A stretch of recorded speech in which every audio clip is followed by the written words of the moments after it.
Political ಎಕ್ಸ್ಕ್ಲೂಸಿವ್ಗಳ ಪೈಕಿ ಇವತ್ತು ಕಾಂಗ್ರೆಸ್ನಲ್ಲಿ ಮತ್ತೊಮ್ಮೆ ಈ ಫ್ಯಾಮಿಲಿ ಪಾಲಿಟಿಕ್ಸ್ ಜೋರಾಗ್ತಿದೆಯಾ ಅನ್ನೋ ಅನುಮಾನಕ್ಕೆ ಸಂಬಂಧಪಟ್ಟ ಸುದ್ದಿ. ನಾವು ಲೋಕಸಭಾ ಚುನಾವಣೆಯ ಟಿಕೆಟ್ ಹಂಚಿಕೆ ಸಂದರ್ಭದಲ್ಲಿ ಗಮನಿಸಿದ್ವಿ, ಬಹುತೇಕ ಹಾಲಿ ಸಚಿವರ ಮಕ್ಕಳಿಗೇನೆ ಅಥವಾ ಕುಟುಂಬಸ್ಥರಿಗೆ ಸಂಬಂಧಿಕರಿಗೇನೆ ಟಿಕೆಟ್ ನೀಡಲಾಗಿತ್ತು ಅನ್ನೋದು ದೊಡ್ಡ ಮಟ್ಟದಲ್ಲಿ ಚರ್ಚೆ ಗ್ರಾಸವಾಗಿತ್ತು. ಇದೀಗ ಯೂತ್ ಕಾಂಗ್ರೆಸ್ ಅಧ್ಯಕ್ಷ ಸ್ಥಾನದ ವಿಚಾರದಲ್ಲೂ ಕೂಡ ಫ್ಯಾಮಿಲಿ ಪಾಲಿಟಿಕ್ಸ್ ಜೋರಾಗಿ ನಡೀತಿದೆ ಅನ್ನೋ ಮಾಹಿತಿ ಲಭ್ಯವಾಗ್ತಾ ಇದೆ. ಕಾಂಗ್ರೆಸ್ನ ಶಾಸಕರು ಸಚಿವರಿಗೇನೆ ಕುರ್ಚಿ ಭಾಗ್ಯ, ಸಾಮಾನ್ಯ ಕಾರ್ಯಕರ್ತರಿಗೆ ಯೂತ್ ಕಾಂಗ್ರೆಸ್ ಎಲೆಕ್ಷನ್ನಲ್ಲಿ ಸ್ಥಾನಮಾನ ಇಲ್ವಾ ಅನ್ನೋ ಅನುಮಾನಕ್ಕೆ ಕಾರಣವಾಗ್ತಾ ಇದೆ ಪಟ್ಟಿ. ಕಾಂಗ್ರೆಸ್ನಲ್ಲಿ ದುಡಿದ ಕಾರ್ಯಕರ್ತರಿಗೆ ಯೋಗ್ಯತೆ ಇಲ್ವಾ ಅನ್ನೋ ಪ್ರಶ್ನೆಯನ್ನ ಕೇಳೋ ಪ್ರಸಂಗ. ಸಚಿವರು ಶಾಸಕರ ಮಕ್ಕಳ ಸ್ಪರ್ಧೆಗೆ ಕಾಂಗ್ರೆಸ್ ಪಕ್ಷದ ಒಳಗೇನೆ ಅಸಮಾಧಾನ ಸ್ಫೋಟವಾಗಿದೆ. ಹಣ ತೋಳ್ಬಲ ಪ್ರಯೋಗ ಆಗಿದೆ ಅಂತ ತೀವ್ರ ಬೇಸರವನ್ನ ವ್ಯಕ್ತಪಡಿಸಿದ್ದಾರೆ ಕಾಂಗ್ರೆಸ್ನ ಕಾರ್ಯಕರ್ತರು. ಚುನಾವಣೆಯಲ್ಲಿ ಸಚಿವರು ಹಾಗೆ ಶಾಸಕರ ವರ್ಚಸ್ಸಿನ ಕಾರ್ಡನ್ನೇ ಪ್ಲೇ ಮಾಡ್ತಿದ್ದಾರೆ. ಯೂತ್ ಕಾಂಗ್ರೆಸ್ ಎಲೆಕ್ಷನ್ ನಲ್ಲಿ ಸಚಿವರು ಹಾಗೆ ಶಾಸಕರ ಹಸ್ತಕ್ಷೇಪ ಅನ್ನೋ ಆರೋಪ, ಅಸಮಾಧಾನ ಕಾಂಗ್ರೆಸ್ ಪಕ್ಷದ ಒಳಗೆ ಬರ್ತಿದೆ. ಇನ್ಫ್ಯಾಕ್ಟ್ ಕಳೆದ ಬಾರಿ ಯೂತ್ ಕಾಂಗ್ರೆಸ್ ಅಧ್ಯಕ್ಷ ಸ್ಥಾನಕ್ಕೆ ಚುನಾವಣೆ ಆದಾಗ ಭಾರಿ ಪೈಪೋಟಿ, ರಕ್ಷಾರಾಮಯ್ಯ ಹಾಗೆ ಮೊಹಮ್ಮದ್ ನಲ್ಪಾಡ್ ಅವರ ನಡುವಿನ ಆ ಜಿದ್ದಿನ ಪೈಪೋಟಿ ರಾಷ್ಟ್ರೀಯ ಮಟ್ಟದಲ್ಲೂ ಕೂಡ ಸುದ್ದಿಗೆ ಗ್ರಾಸವಾಗಿತ್ತು. ಇದೀಗ ಮತ್ತೊಂದು ಅವಧಿಗೆ ಯೂತ್ ಕಾಂಗ್ರೆಸ್ ಎಲೆಕ್ಷನ್. ಈಗ ಆಲ್ರೆಡಿ ಅಸಮಾಧಾನ, ಬರೀ ದೊಡ್ಡವ್ರ ಮಕ್ಕಳಿಗೇನೆ ಪೋಸ್ಟ್ ಕೊಡ್ತಾ ಹೋದ್ರೆ ನಮಗೆ ಯಾವಾಗ ಅನ್ನೋ ಪ್ರಶ್ನೆಯನ್ನ ಕಾಂಗ್ರೆಸ್ ಪಕ್ಷದ ಸಾಮಾನ್ಯ ಕಾರ್ಯಕರ್ತರು ಕೇಳ್ತಾ ಇದ್ದಾರೆ.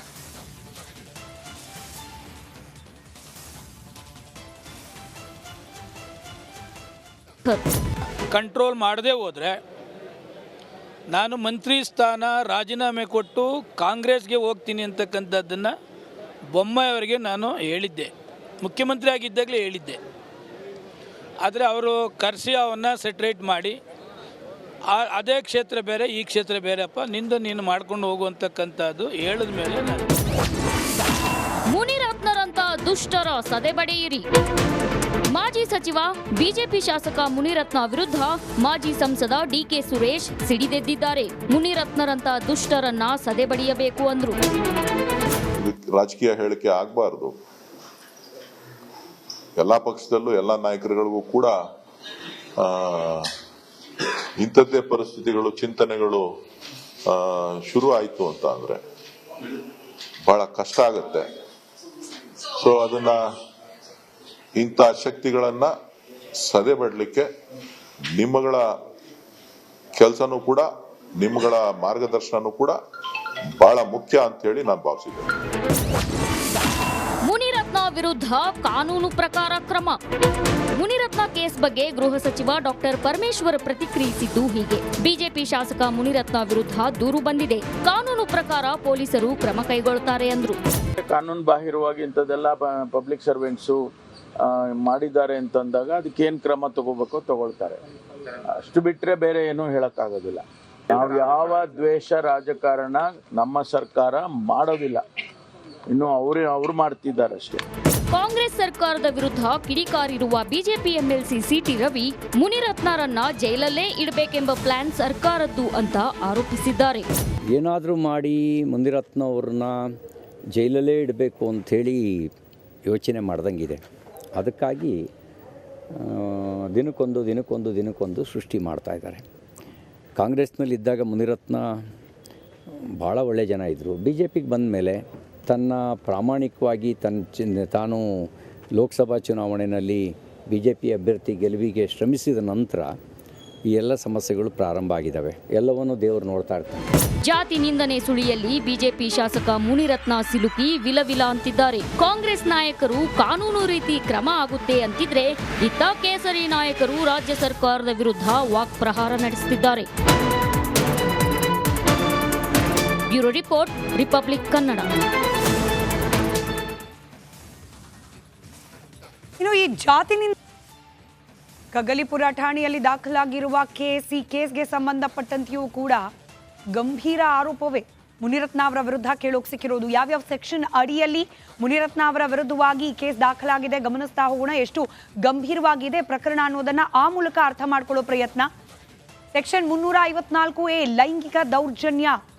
ಲೈಂಗಿಕ ದೌರ್ಜನ್ಯದ ಆರೋಪದ ಅಡಿಯಲ್ಲಿ ಮುನಿರತ್ನ ಅವರ ವಿರುದ್ಧವಾಗಿ ಕೇಸ್ ದಾಖಲಾಗಿದೆ.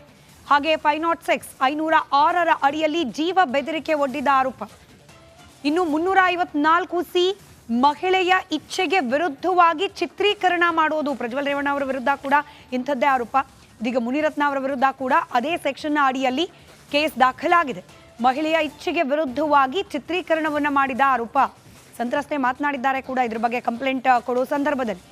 ಇನ್ನು ಸೆಕ್ಷನ್ 376 ಎನ್ ಸಬ್ ಕ್ಲಾಸ್ 2 ಸರ್ಕಾರಿ ಸೇವಕನಿಂದ ಅತ್ಯಾಚಾರ. ತನ್ನ ಅಧಿಕಾರವನ್ನ, ಸರ್ಕಾರ ಸೇವೆಯಲ್ಲಿರ್ತಕ್ಕಂಥ ತನ್ನ ಆ ಸ್ಥಾನವನ್ನ ದುರುಪಯೋಗ ಪಡಿಸ್ಕೊಂಡು ಅತ್ಯಾಚಾರ ಮಾಡಿದ ಆರೋಪ. ಇನ್ನು 504 ಸೆಕ್ಷನ್ ಉದ್ದೇಶಪೂರ್ವಕವಾಗಿ ನಿಂದಿಸಿರೋದು. ಹಾಗೆ 120B ಅಪರಾಧಿಕ ಒಳಸಂಚನ್ನ ರೂಪಿಸಿರುವ ಆರೋಪ ಕೂಡ ಮುನಿರತ್ನ ಅವರ ವಿರುದ್ಧವಾಗಿ ಕೇಳೋಕೆ ಸಿಕ್ಕಿದೆ. ಹಾಗೆ ಸೆಕ್ಷನ್ 149 ಕಾನೂನು ಬಾಹಿರವಾಗಿ ಸಭೆ ನಡೆಸಿರೋದು. ಇದರಲ್ಲಿ ಮುನಿರತ್ನ ಪ್ಲಸ್ ಇನ್ನು 6 ಜನರ ಮೇಲೆ ಕಂಪ್ಲೇಂಟ್ ಆಗಿದೆ. ಇವರೆಲ್ಲರೂ ಸೇರಿ ಸಂಚನ್ನ ರೂಪಿಸುವ ಭಾಗವಾಗಿ ಸಭೆ ಸೇರಿದ್ರು ಅನ್ನೋ ಆರೋಪ. ಇನ್ನು 406 ನಂಬಿಕೆ ದ್ರೋಹ, 384 ಸುಲಿಗೆ, ಹಾಗೆ 308 ಹತ್ಯೆ ಮಾಡಲಿಕ್ಕೆ ಯತ್ನ. ಗಂಭೀರವಾದ ಆರೋಪಗಳು, ಗಂಭೀರವಾದ ಸೆಕ್ಷನ್ಗಳ ಅಡಿಯಲ್ಲೇ ಕೇಸ್ ದಾಖಲಾಗಿದೆ. ಹೀಗಾಗಿ ಒಂದು ಪ್ರಕರಣದಲ್ಲಿ ಆಲ್ರೆಡಿ ಬಂಧನಕ್ಕೆ ಒಳಗಾಗಿದ್ದಾರೆ ಮುನಿರತ್ನ ಅವರು ಅಟ್ರಾಸಿಟಿ ಕೇಸ್ನಲ್ಲಿ. ಇನ್ ಕೇಸ್ ಇವತ್ತು 5 ಗಂಟೆ ನಂತರದಲ್ಲಿ ಬೇಲ್ ಸಿಕ್ಕರೂ ಕೂಡ ಈಗ ಕಗ್ಗಲೀಪುರ ಠಾಣೆಯಲ್ಲಿ ದಾಖಲಾಗಿರುವ ಪ್ರಕರಣದಲ್ಲಿ ಮತ್ತೊಮ್ಮೆ ಅರೆಸ್ಟ್ ಆಗೋ ಎಲ್ಲ ಸಾಧ್ಯತೆ ಇದೆ. ಈ ಪ್ರಕರಣವು ಕೂಡ ಗಂಭೀರ ಸ್ವರೂಪದಾಗಿರೋದ್ರಿಂದ ಮತ್ತೆ ಬಂಧನಕ್ಕೆ ಒಳಗಾಗುವ ಎಲ್ಲ ಸಾಧ್ಯತೆ ಕೂಡ ಕಂಡು ಬರ್ತಾ ಇದೆ. ನಮಸ್ಕಾರ, ನೀವು ನೋಡ್ತಾ ಇದ್ದೀರಾ ಪಕ್ಕಾ ಪಾಲಿಟಿಕ್ಸ್. ನಾನು ಸ್ಮಿತಾ ರಂಗನಾಥ್. ಇಡೀ ದಿನದ ರಾಜಕೀಯ ವಿದ್ಯಮಾನಗಳ ಪೈಕಿ ಅತ್ಯಂತ ಸೆನ್ಸೇಷನಲ್ ಅನಿಸುವಂತಹ ಸುದ್ದಿಗಳನ್ನ ಮುಂದಿನ ಅರ್ಧ ಗಂಟೆ ಕಾಲ ಗಮನಿಸ್ತಾ ಹೋಗೋಣ. ಹಾಗಾದ್ರೆ ಶುರು ಮಾಡೋಣ ಇವತ್ತಿನ ಪಕ್ಕಾ ಪಾಲಿಟಿಕ್ಸ್ನ ರಾಜಕೀಯ ವಿದ್ಯಮಾನಗಳ ಪೈಕಿ ಅತಿ ದೊಡ್ಡ ಸುದ್ದಿಯ ಮೂಲಕ.